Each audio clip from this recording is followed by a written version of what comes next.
在源远流长的历史下，中国有着各种奇怪的传说，流传至今。曾有这样一类人，把菜刀、镰刀等农村常用物品赊给需要的人们，不收1分钱，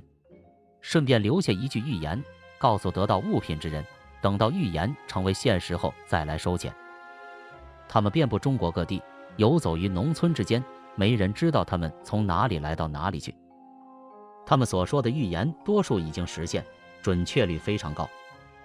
他们刻意避免暴露个人身份，更不愿意出名，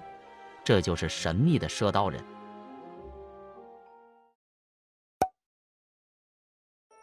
最早的赊刀人记载可以追溯到宋朝，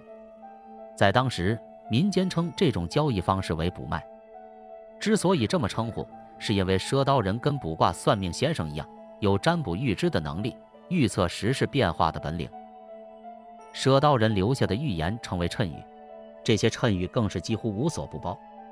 谶语的时间间隔一般短则几年，长则10几年。谶语的内容从我们平常的衣食住行，再到未来世道或者灾难等等，多数是预测农作物的价格，比如小麦、大米涨到1块钱时回来收钱，或者猪肉涨到10块钱1斤时回来收钱，甚至还有田无人种，有屋没人住，人将脱衣而出，兽将穿衣而行，猪过千，牛过万，娶个媳妇18万等当时匪夷所思的话语，大多数人自然也当作玩笑，不置可否。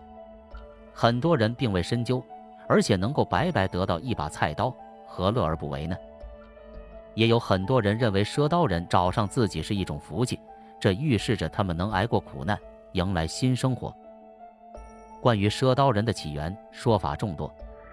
有人说赊刀人归属道家，因为他们大多数都自称鬼谷子的传人。鬼谷子本身是一个非常神秘的人物，除了深谙道法，还是兵法集大成者，文韬武略，精通百家学问，与孔子、韩非子、庄子等人齐名。据说鬼谷子知阴阳，通法术，天文地理无所不知。他的学生都十分厉害，像孙膑、苏秦、张仪、商鞅等都是鼎鼎有名的战国纵横家。有了鬼谷子的加持，也让赊刀人这个行业变得高深莫测。赊刀人的预言十分准确。1878年7月，咸丰年间的申报里有过这样一个记载：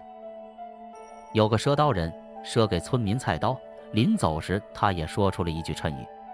等到谷子的价格降到18文的时候，他就来收钱，而那个时候谷子价格是80文。